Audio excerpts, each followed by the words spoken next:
আল্লাহরে সাক্ষী রাখে কই, ওই আল্লাহকে সাক্ষী রেখে কই, আপনাকে সাক্ষী রেখে কই। আমার কথায় যদি কেউ পাপ করে তাই হবো কিনা?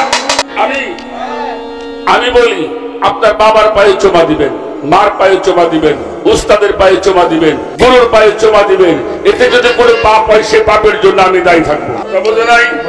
আচ্ছা, বাপ মার পায়ের মধ্যে চুমা দিবে কারা কারা দেখে বল থাকবেন তো? আমার দেহ নেই, আল্লাহর দেহ চাও। আর এতে যদি কোনো পাপ হয় সেই পাপের জন্য আমি দায়ী। এরপরে তো সূরা ইউসুফ আছে, এই যে কলাতিল মালাইকাতি ইসজুদু লি আদামা ফাসাজুদু ইল্লা ইবলিস ওয়া আস্তাকবারা ওয়া কানা মিনাল। এটা হলো সূরা বাকারার 34 নম্বর আয়াত। এটা আদমকে সিজদা করাইছে ফেরেশতাকে দিয়ে। এখন দাঁড়ায় করে ফেরেশতা করছে, আমরা তো মানুষ, তাহলে ইউসুফ নবীর সিজদা করছে বাপে মা 10 ভাই। বাল্লি ফাতোয়া লাগাই দেখাইছে, নবীরে তো মাইসি সিজদা করছে, গাছেও সিজদা করছে, নবীরে গাছে সিজদা করছে, পশু সিজদা করছে, করে নাই? মানুষ শিরক করতে পারে দুলাল, পশু কিন্তু কোনদিন শিরক করে না। তাই তারা নবীর কদমে চুমা দিল কেন? হরিণের আরে যার গাম চাইতে খাইয়ে সুবহানাল্লাহ কুস্তি হয়ে গেল পেটে, যেই নবীরে গাছে সিজদা করে, মাছে সিজদা করে।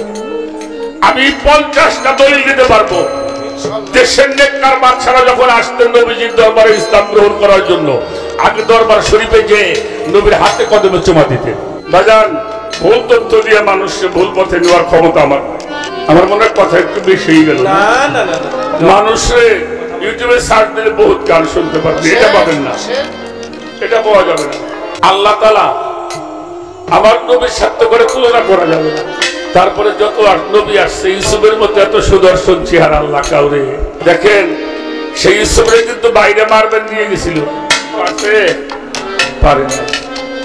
ইউসুফরে যখন নিয়ে গেছিল বাইরে, তখন কিন্তু বাবাই বলছিল তোরা আমার ইউসুফরে তো আয় আমার কাছে ফিরিয়ে দিবি না, আমি ইউসুফরে দিব না। আল্লাহ বলল ওয়া ইন্না লাহু আলা হাফিজুন, তুমি আমার উপরে সবকিছু অর্পণ করো, আমি আল্লাহ তার হেফাজত করব। সুবহানাল্লাহ। সেই ইউসুফ নবী, আমি আশা ইয়াকুব একজন নবী না, ছেলের জন্য কাঁদতে কাঁদতে চোখ দুইটা কানা হয়ে গেল। হয়তো আল্লাহরে কইতে পারতো, আল্লাহ আমার চোখ দুটো ভালো করে দাও, ভালো করতো না। আল্লাহ কেন করতো না? আল্লাহ বললে এটা হবে না। তাহলে আমার যে রিসালাত, এটা প্রচার তোমার মাধ্যমে হবে না।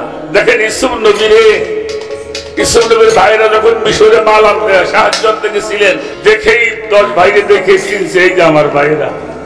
বাইরে কিন্তু চেনে না এই যে আমাকে ইউসুফ। ওরা তো জানে আমরা বাইরে ফেলাইছি। ভাইদেরকে দেখে বলছিল তোমাদের বাবার নাম কি? বলছিল ইয়াকুব আলাইহিস সালাম।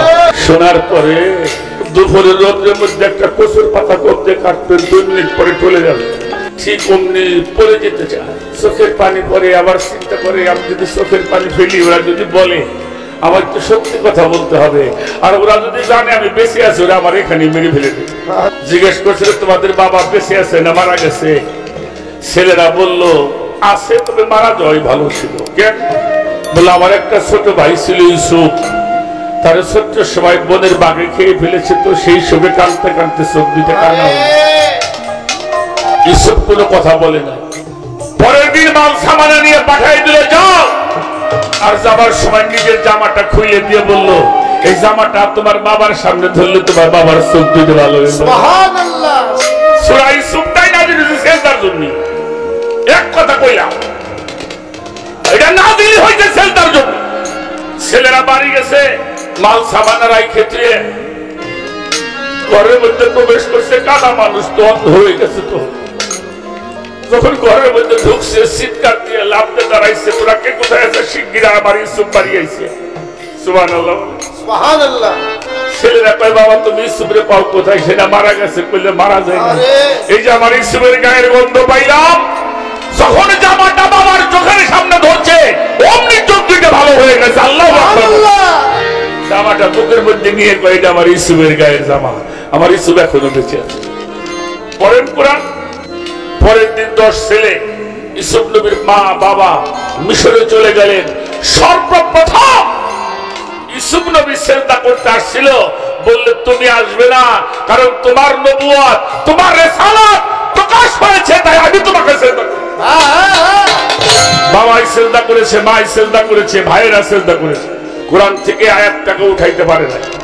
হক্কানি রব্বানি আলেম, আল্লাহর ওলিরা, পীর মাশায়েখরা, এদেরকে তাজিমি সেজদা করতে হবে। তাজিমি সেজদা করতে হবে। 6টা সূরার মধ্যে আমি দেখাইতে পারবো তাজিমি সেজদার কথা। সেজদা হলো 5 প্রকার। আরেক কথা কয়ে যায়, প্রথম হলো সেজদা আবুদিয়াত, আনুগত্য সেজদা। আপনি যে পীর ধরতে আনুগত্য করেন না, এটা আনুগত্যের সেজদা। সেজদায় তাহিয়াত, সম্মান সূচক সেজদা। সেজদায় জাওয়াজ, বৈধ সেজদা। সেজদায় ইবাহাত, সেটা হলো অনুমোদিত সেজদা। আর সেজদায় ফারজিয়াত, এটা নামাজের সেজদা। সূরা বাকারার 34 নম্বর আয়াত।